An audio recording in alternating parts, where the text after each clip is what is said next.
Setelah sebelumnya kita bertemu dengan teman-teman media dan juga beberapa media mengangkat tentang Minka Rossi Production, dan akhirnya di momen ini muncul dengan Lorong Kos. Nah, ini boleh diceritakan gimana Lorong Kos di tengah kita tahu serunya industri perfilman Indonesia, apalagi horor nih, boleh disilakan. Oke, hai, selamat siang semuanya teman-teman. Terima kasih banget semuanya sudah, saya berdiri ya. Ya, silakan. Terima kasih banget semuanya sudah hadir dan sudah mau menonton film debut pertama kami dari Minka Rossi. Tepuk tangan dong. Yang saya tahu nih ya, yang saya tahu ini sekarang ini film Indonesia itu sudah hampir merajai seluruh bioskop Indonesia. Setuju. Dulu kan mungkin banyaknya film dari luar, benar ya? Sekarang mungkin udah perbandingan tuh 50-50. Dan saya yakin di tahun 2024 kalau tidak salah ada 285 film judul film dari Indonesia gitu ya. Nah, maka dari itu Minka Rossi Production memulai debut pertamanya di tahun 2025. Gitu.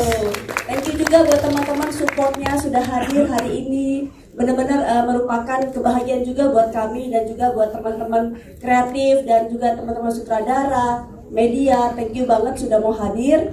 Nah, film-film horor ini kenapa kita pilih film Lorong Kos? Tentunya relate lah dengan sebagian dari kita, benar? Siapa yang di sini pernah ngekos? Saya. Ya, sempat tunggak sih 2 bulan. Kalau ini sama kan.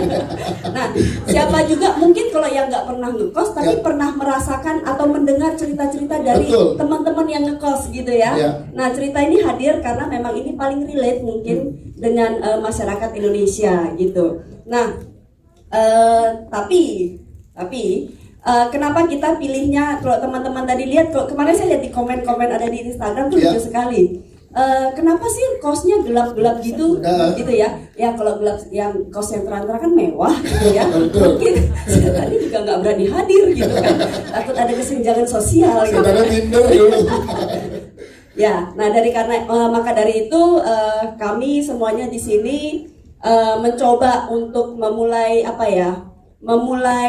meramaikan industri film di Indonesia. Ya, situ dia. Tepuk tangan dong. Ini adalah langkah awal ya. Jadi ini adalah perkenalan dari Minka Rossi Production. Benar sekali. Pintu masuknya untuk ada di industri perfilman di Indonesia. Iya. Ya, tepuk tangan untuk Ibu Lady Diana. Terima kasih. Nanti kita ke Ibu Lady lagi. Nanti dengan pertanyaan teman-teman media, tapi kita ke Ibu Elin sekarang. Bu Elin, kita pengen nanya juga. Kita pengen tahu kalau dari Bu Elin sendiri, optimisme ini kan langkah awal tadi yang seperti Ibu Lady bilang. Optimisme di industri perfilman Indonesia, kalau dari Bu Elin sendiri seperti apa, Bu? Silakan. Halo teman-teman semua. Terima kasih sudah hadir di tempat ini, sudah sempatkan waktunya. Ya, ini film debut pertama kami.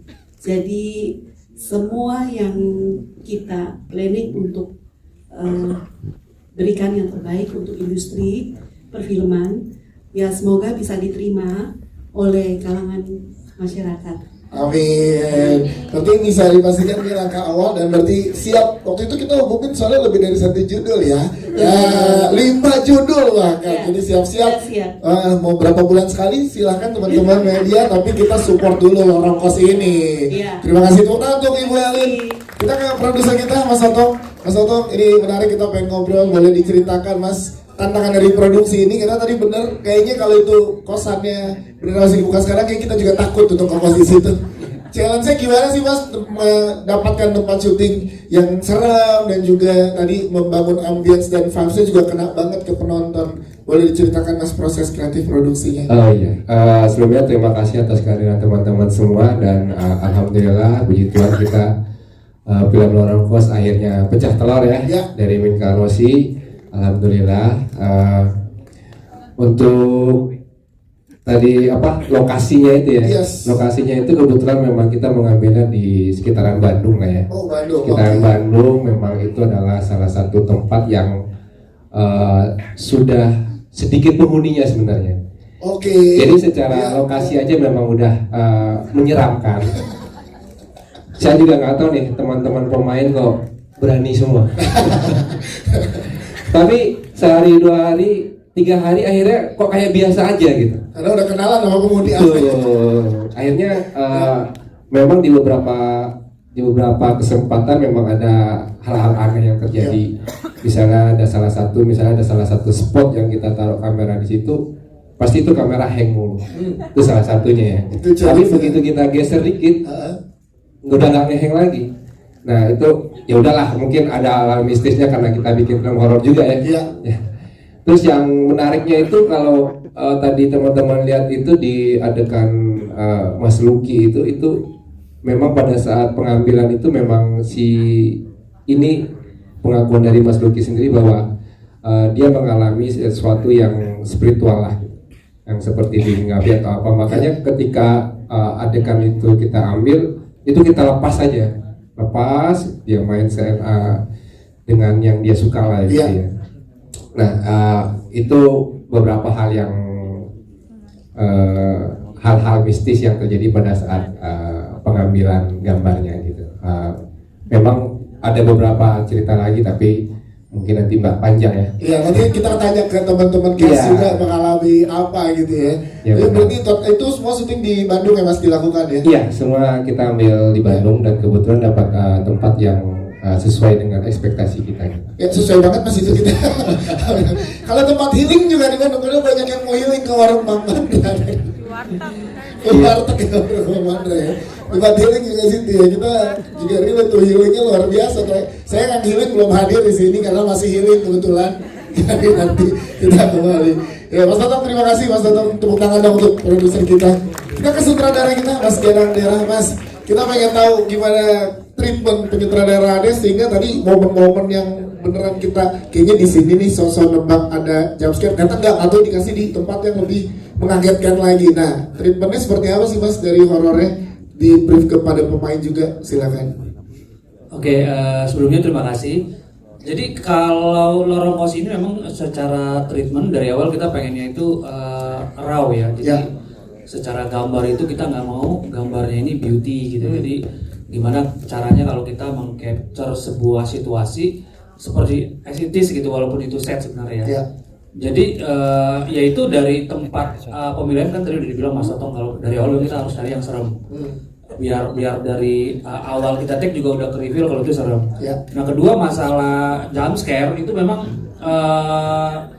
terus terang ini banyak yang kita nggak cari reference. Jadi gimana ya kira-kira kalau naro kesereman itu lewat apa ya gitu. Makanya kalau tadi teman-teman lihat tuh ada yang dari meluk guling gitu. Meluk guling terus abis ngomong serius tiba-tiba balik jeger kayak gitu. Itu satu hal yang memang kita nangkap dari banyak cerita gitu loh. Karena memang gini, secara ide film ini kan sebenarnya dari Gibran ya, dari Gibran sama satu produser kita lah, Mas Andre gitu ya. Nah, pada saat kita mau buat si cerita ini bergulir, nah itu gimana caranya yang secara jump scare ini kita nggak ngambil dari tempat yang lain gitu, nggak ngambil dari film yang lain, sehingga begitu bergulir gampang kita begitu kayak misalkan kalau kamar mandi nih seremnya di mana ya gitu. Ya kita tinggal kelola di situ tanpa harus kita dapat referensi dari yang lain gitu. Iya, jadi originalnya yang dapat dari pengalaman juga. Betul, makanya kayak Amel juga sebenarnya nggak terlalu kebayang dia kalau jadinya kayak gitu loh, kayak dari meluk guling tiba-tiba gulingnya jadi yang di belum beda gitu. Kayak gitulah. Dan kamera movement juga menarik Mas di sini karena kita lihat ada beberapa yang memang ngikutin cara pemainnya, jadi kita ke bawah itu POV kayak ngikut. Apalagi Kang Acep tadi gitu, beberapa di lorong pun, jadi kita berasa emang ada di lorong. Ini gimana Mas untuk ngobrol tentang kamera movement ya di film ini? Silakan. Oke, memang di sini kita ngitung banget ya periode jump scare-nya gitu. Jadi gimana ya cara nakutin orang itu harus kita develop dulu gitu loh. Kita stepping dulu gitu, naikin perlahan sampai jeger gitu. Nah, kayak kamera moving itu juga sebenarnya kita banyak diskusi sama teman-teman pemain gitu. Misalnya kita pada saat kita bikin blocking, terus gue akan bergerak kameranya begini nih, gini. Nah begitu dia ngerespon, karena suasananya juga udah serem, akhirnya dia keluar tuh ketakutannya, feeling ininya nggak harus didirect tuh udah ketakutan beneran gitu loh.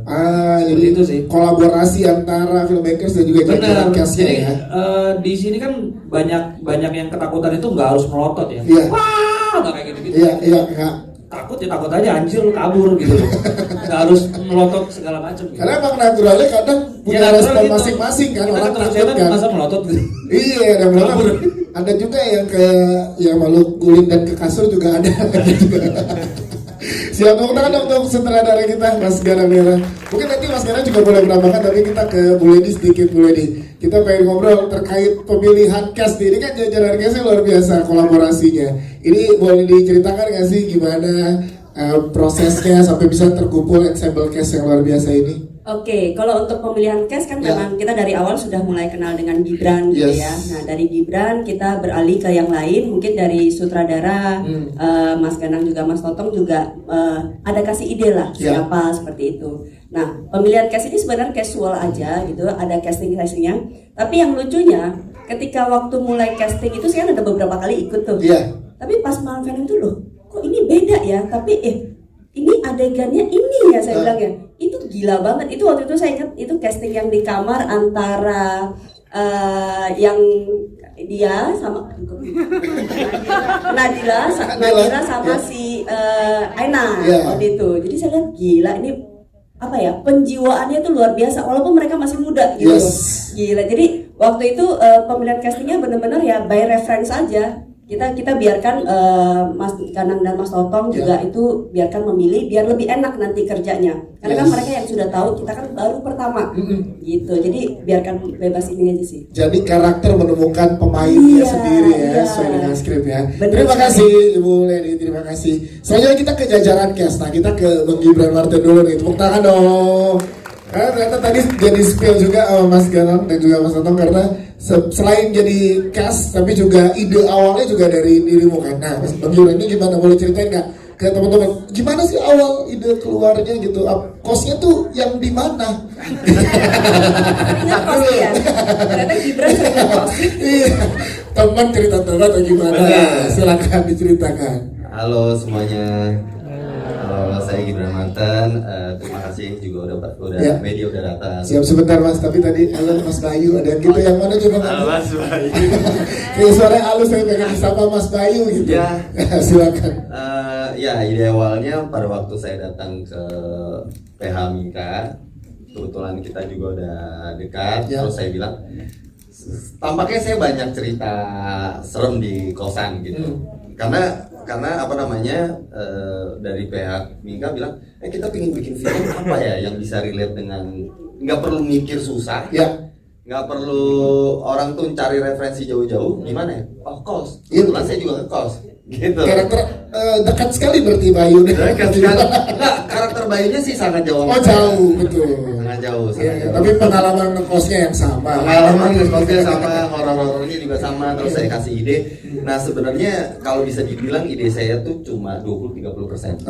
Selebihnya kejeniusan dari Pak Sutradara dan penulis skrip lah. Jadi awalnya dari emang banyak referensi dan pernah mengalami ngekos juga. Dari situlah yang terjadi. Nah mendalami karakter Bayu berarti seperti apa saat dipercaya?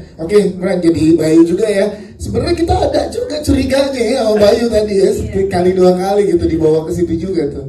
Ini gimana kedalamannya? Ya pertama adalah dari Mas Ganang bilang, Bran lu bisa mainin Playboy nggak? Oh kebetulan nggak bisa. Saya mesti latihan. Saya mesti latihan dulu. Kebetulan kita drilling 2 minggu lah untuk jadi kayak tadi. Itu percaya sih kita sih. Ya tapi go flow aja karena Mas Ganang bilang gue pengen lo happy main di sini, jadilah Bayu gitu loh. Jadilah Bayu. Akhirnya ya yang tadi kita lihat aja gitu, dan kebetulan untuk mainin peran Bayu itu sangat enak gitu, sangat gampang sih. Ya berarti ada referensi kehororan yang pernah lo alamin ya dibawa ke cerita ini ya? Lumayan banyak ya, kayak contoh tadi gelas itu yang ngaduk itu. Ya itu terus suara atau ada penampakan itu juga saya banyak masukan kayak Mas. Gue tuh pernah atau teman itu tuh ada cerita kayak gini. Akhirnya ya dijahit sendiri sama Mas Ganang dan penulis. Ini kan ensemble yang luar biasa ya. Mas Gibran pengen tahu gimana nge-build chemistry untuk sama pemain karena baru di film ini kan semuanya bergabung di dalam satu project nih gitu. Jadi gimana tuh membuild chemistry-nya? Kebetulan kalau sama Nadira saya udah pernah main film bareng, jadi pada waktu ketemu kita lebih santai. Nah sama tim yang lain awalnya kita agak canggung lah ya, masih baru ketemu di tempat reading. Cuma pada waktu kita di lokasi syuting kita semua jadi akrab karena sutradara kami memilih hotel yang sangat seram di situ. Oh jadi nggak cuma tempat syuting ya? Nggak cuma tempat hotel syuting, nginep juga ya? Hotel nginepnya juga sangat serem, terus lokasi serem, jadinya kita akrab semua. Mau nggak mau ngumpul dulu sebelum pada ke kamar masing-masing. Betul, jadinya kita sangat, siapa namanya tadi? Oh ya, mending bareng aja. Daripada yang satu kesurupan susah nanti syutingnya. Tepuk tangan dong buat Gibran Martin, terima kasih. Lanjut kita ke Nadira, kita pengen tahu juga gimana nih teman-teman yang seperti kita bilang di awal. Jadi boleh beritakan semua hal-hal baik tentang film ini, tapi jangan spoiler ya, biar misterinya tetap terjaga untuk experience teman-teman yang nanti baru menontonnya di tanggal 26. Nah, kita pengen tanya ke Nadira bagaimana pada saat dipercaya mendapatkan karakter Ira ini yang penuh misteri nih, silakan. Halo kakak-kakak semua. Halo. Aku Nadira Hill. Tadi pertanyaannya apa gimana pas dapet? Iya, dapat ini tanggung jawabnya kan besar karena cukup kompleks nih karakternya. Jujur dari awal aku terima sinopsis, aku ada sedikit keraguan. Karena untuk karakternya sendiri memang berat kan. Tapi aku juga satu sisi juga ngerasa tertantang, apalagi sama karakternya Ira ini. Aku belum pernah dapetin karakter yang seperti ini dan belum pernah dapetin cerita yang kayak gini. Jadi aku juga tertantang dan pengen banget nyobain sesuatu yang baru. Dan beruntungnya aku pas masuk ke keluarga Lorong Kos ini, semua timnya dan cast-nya juga itu tuh bisa saling ngebantu. Yang dimana nggak perlu untuk kayak bonding sendiri, nggak perlu ribet-ribet. Tapi kalau untuk karakterku sendiri, paling aku ada beberapa riset ke psikolog, sama ada ke beberapa temanku yang ngalamin case-nya kayak si Ira ini. Oke. Kalau kamu sendiri pernah mengalami nggak horor gitu, dekat nggak sih? Pengen tahu deh. Apakah pada saat syuting atau sebelum mungkin mengalami juga gitu? Pas syuting kebetulan di hotelnya yang posisinya itu sebelahnya lokasi ya. Itu tuh aku sempat berdua asisten aku dengar ada suara ketokan di kamar. Terus pas aku suruh asistenku buka, kata dia nggak ada siapa-siapa. Tapi aku kan ngerasa aku dengar berkali-kali gitu kan. Aku tetap ikut diri ya. Aku nengok juga gitu ya. Dan itu posisinya sama di judul ini lorong, di lorong hotel. Itu nggak ada siapa-siapa. Terus paginya pun aku cerita pas di ruang makeup, aku cerita sama orang-orang makeup. Mereka juga diketok dan Aina juga sempat diketok kamarnya. Dan ternyata emang gak ada apa-apa. Gak ada apa-apa. Wow, mungkin sequel dari Lorong Kos, Lorong Hotel. Serem juga, case-case-nya digangguin gitu. Tapi itu abis itu, tapi itu baru momen berapa hari syuting tuh? Apa udah menjelang akhir atau baru-baru? Awal-awal ya? Kedua apa ketiga. Dan kayak kalau apalagi di lokasinya sendiri, itu nggak ada yang di base camp sendirian. Pasti kalau lagi ada yang take, kita ke samping set bareng-bareng gitu ya. Makanya kita jadi akrab banget juga. Akrab karena keadaan. Nggak mau sendiri ya. Tapi yang pengalaman itu jadi makin kedalamin juga dan sampai riset ke psikolog luar biasa. Tepuk tangan dong untuk Nadira. Thank you Nadira. Kita ke Kamel Alfi yang tadi sudah diceritakan Mas Ganang juga. Ada satu treatment yang kita juga kaget banget nih, gitu kan? Itu tadi yang dari treatment ternyata guling, ternyata bukan gitu kan. Nah, treatment horor ini kan juga lumayan banyak tadi Kamel. Ini gimana pada saat proses syutingnya? Silakan. Hai, aku Melvi. Aku di Lorong Kos sebagai Ayu anak Jim. Tapi kayak aku tuh emang ini horor yang kesekian kali. Cuma kayak takutnya karena walaupun aku tahu yang jadi hantunya itu temen aku, Tapi aku tuh beneran gitu loh. Dan aku disuruh paganan tuh kayak satu nafas dengan ruangan yang kos-kosan bukan kosan sultan gitu. Iya itu tuh takutnya beneran. Terus habis itu yang kayak emang tadi Paganang bilang kita lari-lari di lorong itu memang agak takut dan semacamnya, tapi aman. Yes, so far gimana sih kalau kerjaan sama barengan sama jajaran cast yang di sana juga? Happy ya? Happy ya. Cuman kalau dalam keadaan gitu beneran ada keadaan yang mengharuskan kami harus tinggal di kos yang sebelahnya bekas mau nggak kira-kira? Kayaknya enggak deh, enggak mau. Soalnya aku kayak di hotel aja aku bilang sebelumnya, tolong ya kamar saya kalau bisa di depannya sama di sampingnya ada orang ya. Jadi jangan kosong. Iya, walaupun tempat saya nginep itu saya tidurnya sama asisten saya, tapi tetap aja basically memang aku penakut, kayak aku tidur aja aku harus lampunya harus terang. Kalau enggak aku harus kayak ya udah deh TV nyala, biarin aja TV yang nonton aku daripada aku yang nonton TV. Berarti tadi ekspresi takut yang dikasih banyak yang alami terjadi takut beneran ya? Iya. Tepuk tangan dong untuk Kak. Terima kasih. Kita ke Zili. Hai Zili, sebagai Tika di sini kita pengen tahu saat pertama dibawa oleh kamu ke dalam kosan itu gitu kan. Nah, ini gimana proses penalamannya untuk karakter Tika sebagai anak baru di antara teman-teman kos yang lain? Silakan. Halo, perkenalkan aku Zili, di sini berperan sebagai Tika. Kesannya gimana ya pertamanya? Aku tuh tipe yang gak terlalu takut sebenarnya. Cuma di sini aku sudah terbawa arus oleh Paganang dan Pak Totong produser lainnya untuk menjadi seorang yang penakut. Dan tanpa disadari benar apa yang Nadira bilang tadi, pada nggak mau sendiri. Nah awalnya aku selalu sendirian nunggu. Pada akhirnya setelah aku terkena teror itu sendiri secara alami, aku nggak mau sendirian. Emang yang terjadi? Boleh dong ceritain teman-teman media. Waktu itu aku lagi nunggu, yang lain lagi tag, aku di ruang tunggu. Terus sedikit aku sendiri, aku tidur. Tidur, ada mantan asistennya Nadira, datang mau ke toilet, kebetulan toiletnya di situ. Terus dia bilang kayak, Kak Zili ada orang. Ada kayaknya, soalnya tadi aku dengar ada yang masuk gitu. Tapi aku udah merem kan. Ya udah ketok aja. Aduh aku udah kebelet, gak tahan gitu. Ya udah ketok aja aku bilang. Pas diketok, kok gak ada suara. Udah buka aja. Buka. Terus Kak, gak ada orang. Aku cuman oke, fine. Terus akhirnya dari situ kayak tapi goyang airnya. Iya goyang Kak. Baknya tuh goyang Kak. Dari situ ya udah aku gak boleh tidur sendiri. Dan memang dari awal juga aku kamarnya paling nggak enak deh, di ujung sendirian, depan nggak ada orang, kiri nggak ada orang, bener-bener paling gede juga kamarnya, jadi kayak serem banget. Akhirnya aku ngungsi ke Penaina. Jadi aku tidur sama hantunya gitu.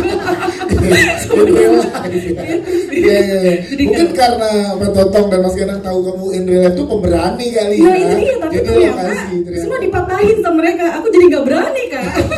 Jadi beneran takut. Proses masuk ke Tika lumayan dalam banget. Dan itu nggak kerasa ya. Tiba-tiba jadi kayak sendirian. Banyak ihnya jadinya gitu Kak. Tepuk tangan dong untuk Zili. Terima kasih. Ke Ibu Yanti Surahman sebagai ibu kos kita. Tepuk tangan dulu dong Ibu Yanti Surahman. Ibu ini bagaimana, kita pengen tanya kolaborasi bersama dengan jajaran cast nih. Pertama-tama terima kasih teman-teman wartawan, selalu sehat ya. Alhamdulillah ya.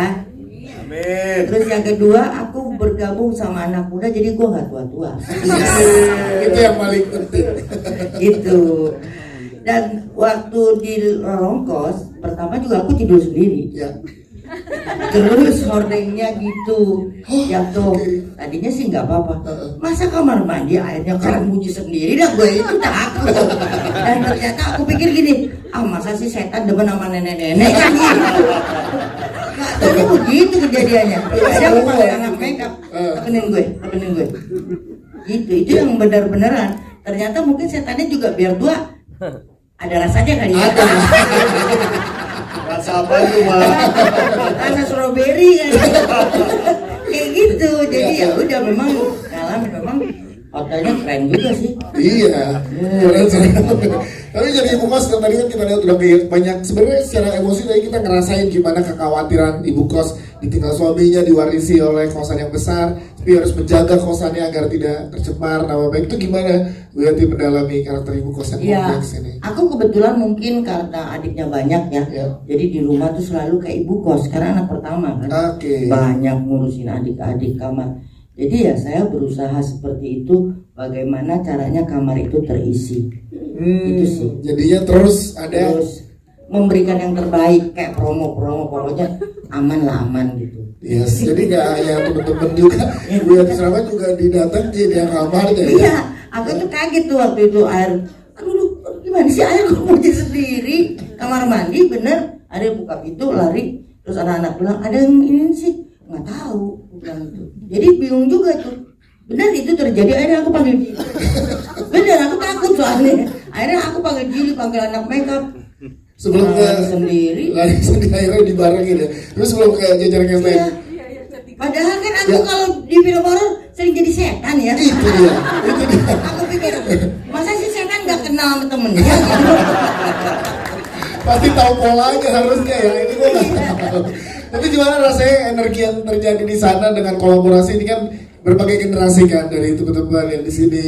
Aku bersyukur sekali ini teman-teman anak-anak muda ini generasi penerusku. Aku kedua, aku nggak tahu gitu. Keren-keren kok, keren-keren. Tepuk tangan untuk Ibu Yati Selamat, terima kasih. Kita ke Aina Nisa nih, Aina kita pengen tahu gimana pengalamannya dan juga experience yang diberikan oleh sutradara dengan peran yang menantang ini. Boleh diceritakan ke teman-teman media, silakan. Oke, hai semuanya, thank you udah datang, thank you udah ngulur satunya. Aku Aina Nisa, di sini aku berperan sebagai Tania. Peran aku adalah yang bikin semuanya keder ya, yang bikin semuanya takut, tapi aslinya behind the scene aku ikutan takut juga sebenarnya. Jadi dengan makeup itu kadang aku kayak temenin dong. Lu butuh berapa lama tuh persiapan untuk di makeup? Tiap hari di makeup itu kurang lebih 1 jam sampai 2 jam. Yes. Terus bersihinnya bisa setengah jam sampai 40 menit sendiri.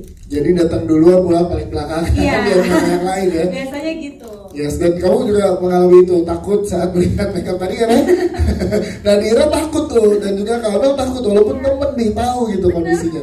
Emang vibes di sana sebegitunya ya dibuat oleh saudara kita.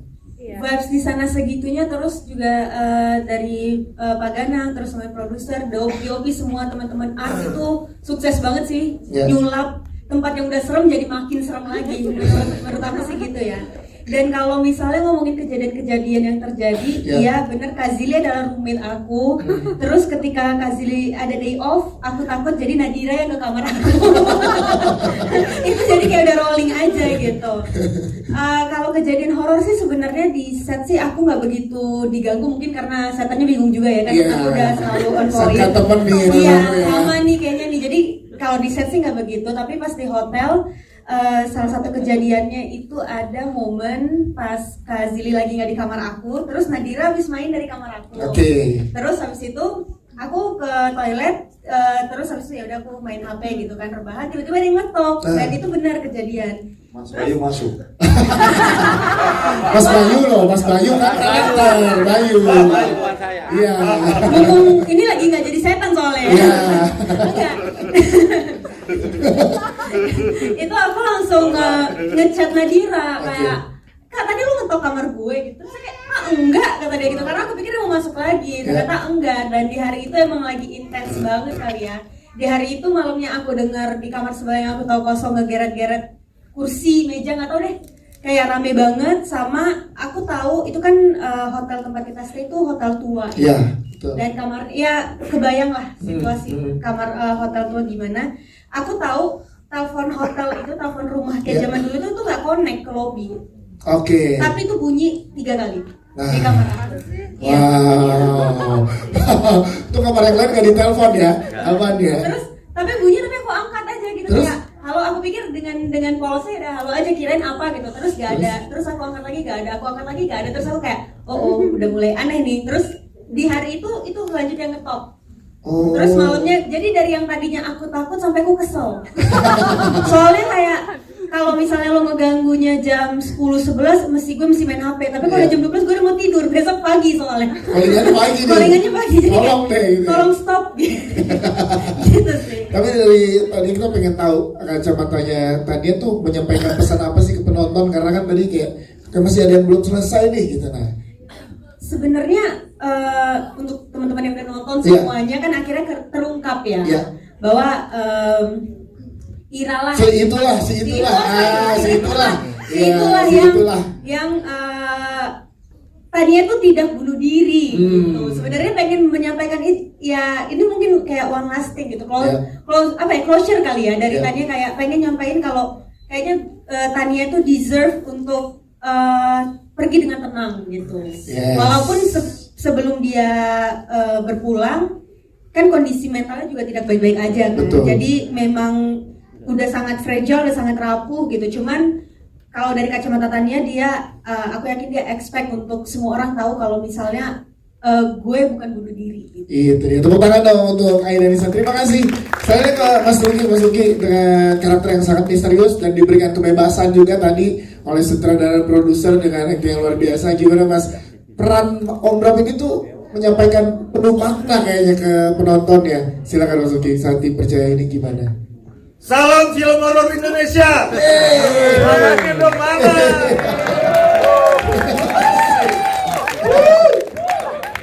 Gimana Mas? Jadi lupa. Om Bram kan misterius, dipercaya jadi karakter yang misterius dan diberikan kebebasan mengeksplorasi. Dari segi aktingnya tuh gimana perasaannya? Wah itu kelar adegan itu, gue seperti gak ada tulang Mas. Karena jalan begini-begini. lembek ya? Itu keringet tuh keluar seperti sebesar butiran jagung.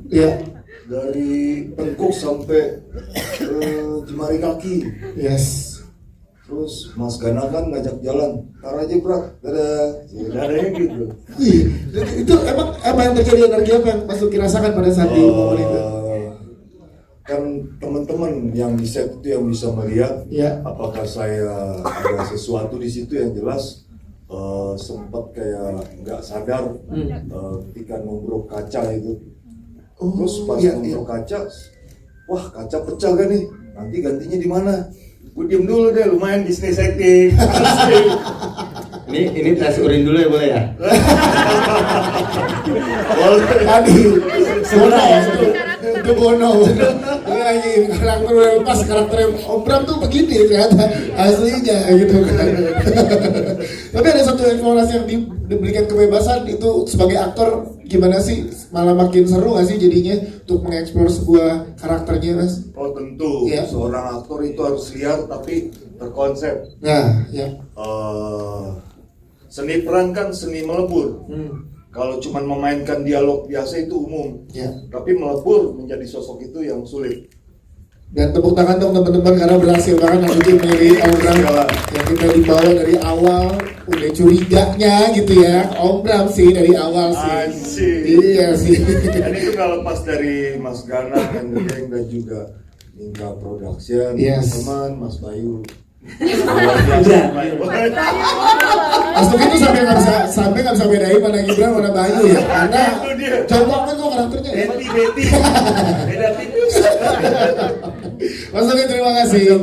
Selanjutnya kita ke Jordan sebagai orang yang menyelidiki kasus yang ada di sini. Lu gimana, Fer? Apakah juga mengalami hal yang serupa dengan ada teror atau malah nggak dapat nih? Kalian kan dapat teror ya, kalau sebagai yang mengalami itu gimana? Dapat banget. Tapi sebelumnya kalau tadi Mayati bilang mainnya sama anak muda, kalau saya kebalik, mainnya sama yang tua-tua.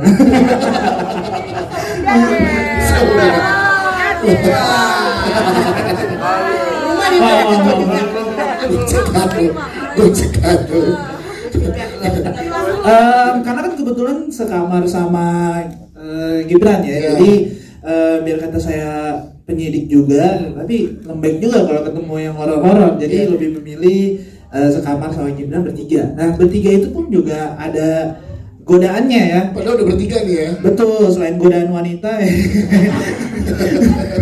saya nggak ikutan. Goda sendiri Mas Bayu. Selain ada godaannya, kita lagi live bareng, terus ada yang lewat, terus juga ada suara orang mandi, sampai kita tuh memutuskan untuk pindah kamar ya. Iya, kita memutuskan untuk pindah kamar di hari keberapa gitu. Ya, kita bilang kita pindah kamar, kalau nggak salah di depan kamarnya Amel. Gitu. Udah gitu terus sebenarnya dari awal kamar itu ya. Udah gitu. Sekali lagi saya nggak ikutan. Coba Kamil, kenapa Kamil mau menambahkan? Kamil silakan. Ada tadi kenapa? Enggak, ada dia pura-pura ke kamar aku, pura-pura aduh meng gue pusing banget pusing banget gitu. Masa aku telepon lagi Bran, ini apaan sih si Jordan di kamar gue? Dia bilang ngapain sih Jordan? Nah, kita tuh sebelumnya emang temen main aja gitu. Itu kamar perempuan, kecuali lu bencong. Sebenarnya itu adalah proses pendalaman karakter. Betul. Lagi menginvestigasi, ya menginvestigasi semua penghuni kos. Parah ya. Itu tangan dua Jordan juga dong. Ya. Ini keseruannya tadi karena tidak hanya di dalam set tapi juga di luar set, ternyata di teror sebegitu juga, dan vibes dan ambience yang dibangun oleh tim dari Lorong Kos sebegitu mencekam ya ternyata ya. Sekarang kita berikan kesempatan buat teman-teman media yang ingin bertanya kepada teman-teman cast yang ada di depan. Boleh, silakan yang sini dulu ya. Ini nanti kesini baru ya. Tengah dulu ya. Nama media dan pertanyaannya. Nanti ke depan dulu. Oke. Terima kasih Mas Ges. Ya. Nama saya Topan dari Media Historical Film. Aku mau nanya sama Mas Ganang. Untuk syuting film Lorong Kos ini memakan waktu berapa hari, dan ada kesulitan dari suasana lokasi syutingnya ke Mas? Dan untuk para cast, scene yang paling berkesan dalam hidup kalian itu apa? Dalam hidup gue. Kalau boleh diwakili oleh dua cast siapa? Jangan semua ntar maghrib kita keluar. Oke, baik. Siapa? Dua cast tadi siapa?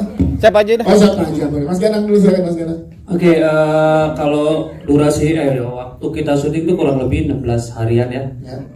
Terus kalau ditanya kesulitannya apa, sebenarnya dari pihak production house tuh udah langsung notes gimana caranya kalau memang si produksi ini dari awal kita harus udah review serap semuanya nih. Jadi salah satu tantangan terberatnya itu adalah kita nyari lokasi. Terus di hari pertama itu pada saat kita selesai ngeset itu udah ada info tuh. Ini Mas Ganang ini ada tim gitu ya. Tim art udah digangguin. Aduh, gimana itu? Itu belum syuting. Belum syuting, satu hari sebelum. Terus akhirnya udah ada, kita dengar dari curhat yang lain-lain itu para cast gitu ya. Yang ini digangguin. Terus kita bilang gini, Mas Toto, ya udahlah semua kebagian ini kok. Adil ya. Gitu. Terus memang lokasi itu memang aslinya memang serem. Jadi bukan kita create gitu. Itu ada, saya nggak mau sebut lokasinya, tapi ada satu cerita dari saya sendiri pada saat saya syuting. Lokasi monitor saya itu kan memang agak di depan gitu ya. Terus tiba-tiba kok ini wangi terus ya. Kirain ada spray gitu. Spray melati. Ada Stella nih, cabut gitu. Nggak ada Mas, nggak ada Stella, nggak ada nggak ada semprot-semprotan gitu. Ternyata memang di daerah situ tuh ada kayak kuburan kecil gitu. Itu serius. Itu kita tahu di hari ke-11. Dan itu Asrada yang bilang, lu kenapa nggak bilang dari kemarin? Kan Mas Ganang seringnya di situ. Si bangke. Jadi memang secara actual tuh serem banget. Gitu. Jadi ya mensupport semua. Jadi ceritanya jadi kesupport juga ya Mas. Betul. Gitu. Terus yang bener tuh kata Mas Totong pada saat kita mau take tuh kadang kamera off sendiri, error sendiri, itu bener sih. Wow, seperti itu ya. Siap. Terima kasih Mas sekarang. Kalau dari cast kita minta ke Gibran dulu ya. Gibran, apa yang paling berkesan scene-nya? Saya di itu ya, di Lorong Kos ya. Yang paling berkesan adalah yang waktu saya pingsan di lorong itu. Kenapa? Karena itu kita ngeteknya 3 jam ya Mas ya. Jadi untuk Mas Garang tuh menentukan nge-grip tangannya dari mana. Itu yang lama. Itu yang lama kayak gini nggak serem. Kayak gini nggak serem. Akhirnya kita coba, akhirnya lumayan lah. Hampir 3 jam baru, nah ini cakep. Oke, si pingsan itu ya. Si pingsan itu. Terima kasih. Jadi pada waktu itu langsung, oh ini dia. Ini berkesan sekali buat saya ini. Berkesan. Pingsannya kayak tadi, dulu dia bangunnya gitu. Iya, nah ini dan pada waktu pingsannya juga ternyata untuk nentuin ngeset kameranya agak lama. Jadi pada waktu saya acting itu tidur beneran. Oke. Itu benar-benar dibangunin. Karena saya nunggu di situ kayak udahlah tidur aja lah. Oke. Siap, terima kasih. Satu lagi deh wakili cast tadi yang Kamel ya, boleh Kamel. Cerita yang berkesannya apa? Dua cast yang diwakili. Yang berkesan pada saat syuting tuh kayak karena ini bukan kosan sultan, anggap gitu ya Kak Gibran ya. Jadi memang kamar kosnya tuh kayak kecil banget seperti di trailer kita. Itu dan aku tuh kayak bener-bener aku bingung harus ngapain pada saat itu karena aku lagi tidur enak-enak, kalau guling tiba-tiba berubah. Dan saudara saya Pak Ganang dia maunya saya satu nafas dengan tapi akhirnya dapat yang benar-benar kayak mungkin ya aku juga belum nonton sih sebenarnya filmnya seperti apa, tapi mungkin dapat ya Pak ya, dapat ya Pak.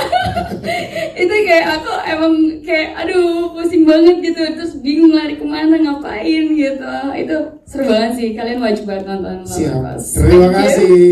Selanjutnya tadi ada di mana? Tadi sini ke depan sini dulu ya. Yang depan Bapak yang pakai kacamata dan topi. Silakan Mas. Nama, media dan pertanyaannya. Ya, saya Bobi dari pojoksinema.com. Mungkin juga pada Kang Ganang. Ide cerita memang dari Gibran, tapi itu bagaimana developnya sehingga akhirnya konsepnya jadi thriller whodunit ya ala Agatha Christie itu. Kemudian mungkin kepada Ibu Produser kemarin sempat dibawa ke Marche Dukan, Marche Dukan kan ya. Itu bagaimana update-nya, mungkin ada penawaran atau mungkin ada yang naksir gitu. Siap. Terima kasih Mas Ganang, silakan develop dari ide cerita. Sebenarnya dari Mas Gibran dan produser kita pada saat kita brainstorm itu memang kosan itu kan banyak ya tipenya ya. Gitu ya. Tapi kalau nyari kosan secara cerita kosan yang bisa terdevelop serem itu yang agak sulit karena kita harus lari dari atmosferiknya dulu gitu ya, harus lari dari keadaannya dulu. Pada saat kita menciptakan keadaannya itu akhirnya sebenarnya kalau secara yang teman-teman lihat saat ini itu banyak beberapa yang udah kita buang juga karena kita memang ada kebutuhan untuk supaya ini 13 gitu.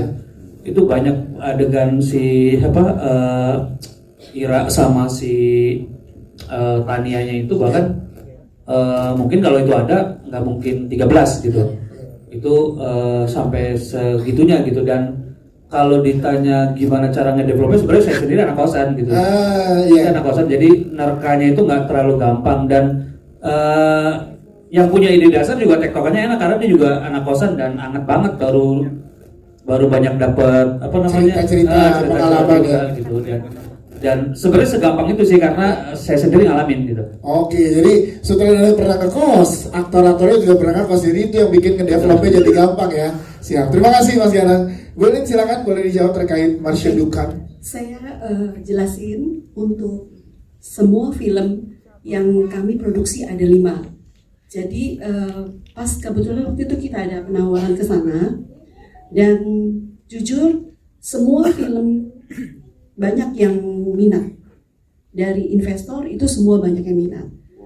Nah, salah satu karena ini sudah akan rilis tayang di Indonesia, jadi investor ada yang berminat di 4 film aja. Karena kalau udah rilis nggak boleh, gitu.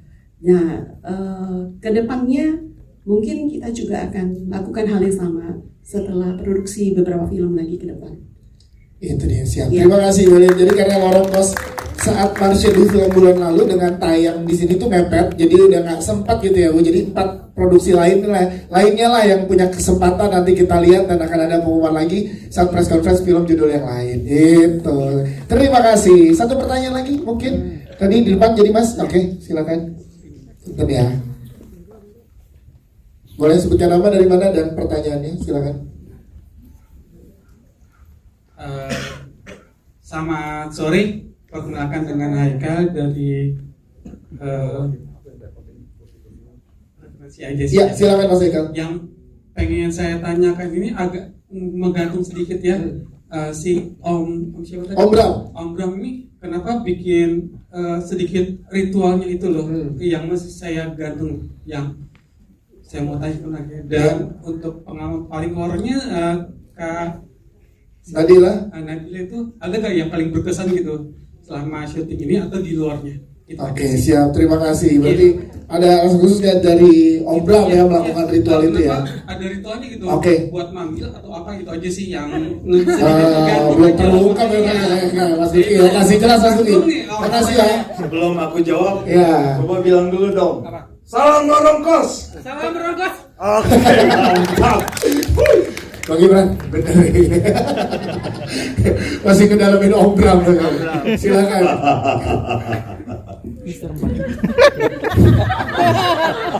Karena area penangsang ke bawah. Kebetulan aku tuh suka traveling Mas, tapi lebih ke hubungan sama tradisi leluhur, budaya. Nah, kebetulan juga momen di Lorong Kos ini ada adegan yang menarik yang sebelumnya aku tawarin ke Mas Ganang. Di improve, terus pas di reading aku present.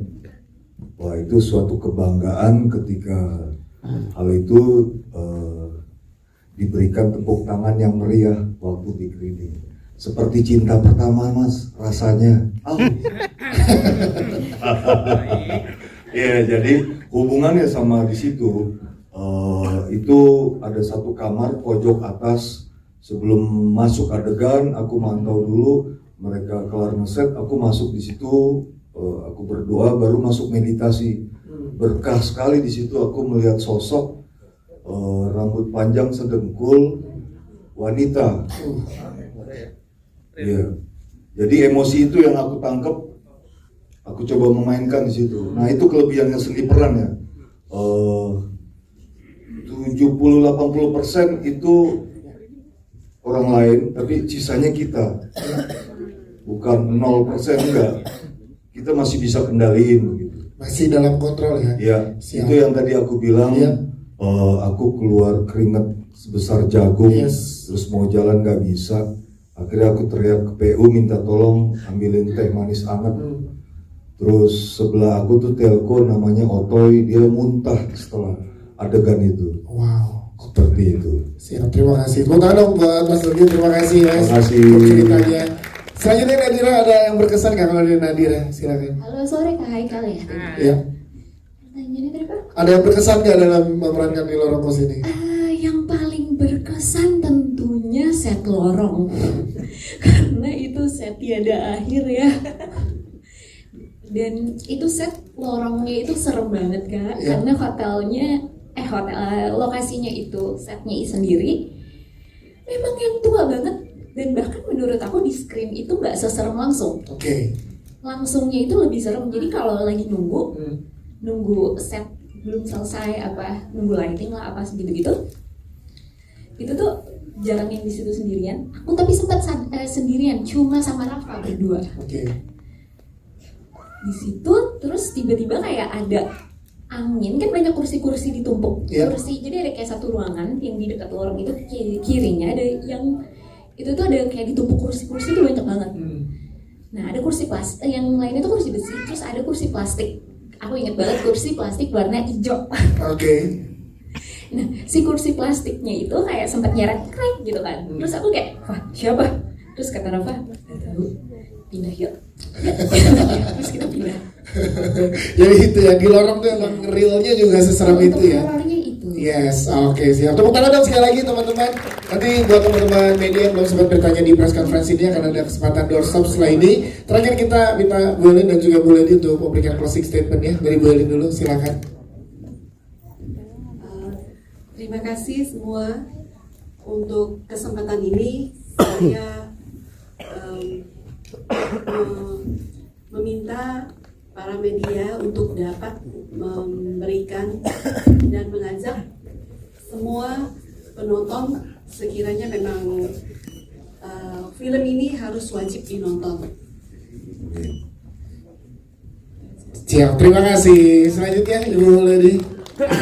Kalau dari saya mohon doa restu dulu agar Minkarosi Production bisa terus meramaikan kancah perfilman Indonesia dan juga memberikan angin segar di dunia entertainment. Kami juga sangat senang bisa berkolaborasi dengan talent-talent muda, khususnya Bu Yati, muda banget, ya, legend loh, legend sekali loh Bu Yati. Muda, iya, betul.